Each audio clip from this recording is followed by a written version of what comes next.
Fala pessoal, Ivan da Tars aqui.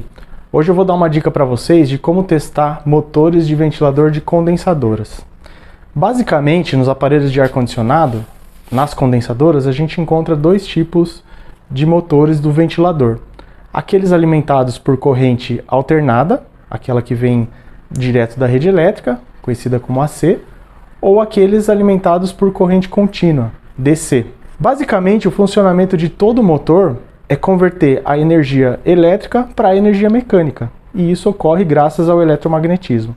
Não vou me aprofundar aqui no funcionamento de motores, mas todo motor existe um enrolamento interno, que é feito com uma fiação de cobre, onde naturalmente tem um valor de resistência, e essa resistência é importante a gente conseguir medir ela em ohms. Os motores que funcionam com corrente alternada, geralmente utilizam esse conector aqui, pessoal, com 3 cabos. Os cabos são um pouco mais espessos e a gente precisa medir a resistência entre eles. Para isso, a gente coloca o multímetro aqui na escala de 2K ohms, o suficiente para a gente saber, e fazemos a medição. Por exemplo, aqui eu vou medir o fio vermelho com o fio amarelo. Temos uma medição de resistência. Vou medir agora o vermelho e o azul. Não temos nenhum sinal de resistência. O que significa? Significa que esse motor aqui não está legal. Então ele não dá resultado. Todos os fios aqui têm que apresentar uma resistência, senão tem problema interno aqui no enrolamento do motor. Os valores medidos de resistência variam conforme o motor, conforme o fabricante, conforme as especificações da máquina. Então a gente não pode tomar como parâmetro o valor exato, que a gente conseguir ler aqui no multímetro, se a gente não tem a especificação do fabricante do motor. Caso as medições de resistência estejam todas ok, a gente consegue medir resistência em todas as combinações de cabos aqui, porém o ventilador não funciona, aí vale a pena a gente checar o capacitor. Lembrando aí que a gente sempre tem que considerar a tolerância do capacitor.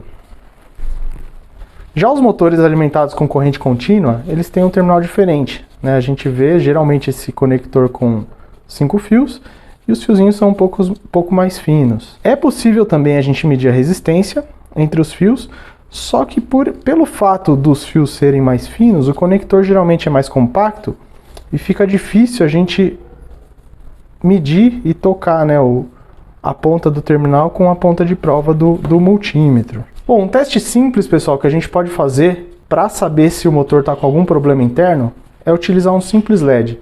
Desse mais comum encontrado no mercado, do tipo PTH. A gente só precisa identificar qual terminal é o negativo, qual que é o positivo. Para isso, a gente conseguir olhar dentro do LED, a parte que tem o condutor mais fino é o polo positivo do LED. O condutor maior significa que é o polo negativo. Nos conectores de placa eletrônica, geralmente a gente sabe onde fica o terminal positivo e negativo pela cor da fiação. Positivo sempre o vermelho e o negativo preto. Então, posicionando o LED conforme a gente já identificou os polos, o teste que a gente vai fazer é girar o motor. Se o motor ficar apresentar uma resistência maior no movimento e acender o LED, significa que não tem curto no enrolamento. Então, grandes indícios aqui desse motor está funcionando legal. Então, esse é um teste que a gente consegue fazer para bater o martelo se tem algum problema ou não com esse cara aqui. Lembrando, pessoal, que é um teste simples que a gente consegue efetuar em campo para ter uma ideia se o problema está no motor ou não. Para a gente condenar de fato o motor e descobrir o problema, a gente precisa fazer uma investigação um pouco mais minuciosa, checar o rolamento, saber os valores de resistência entre cada fio, com o fabricante do motor, e é isso aí. Bom, falamos aí sobre os motores mais comuns encontrados em unidades condensadoras. Para dicas sobre os motores de unidade evaporadora, aqueles que giram a turbina, fique ligado em outros vídeos aqui do canal. Beleza, pessoal? Um abraço!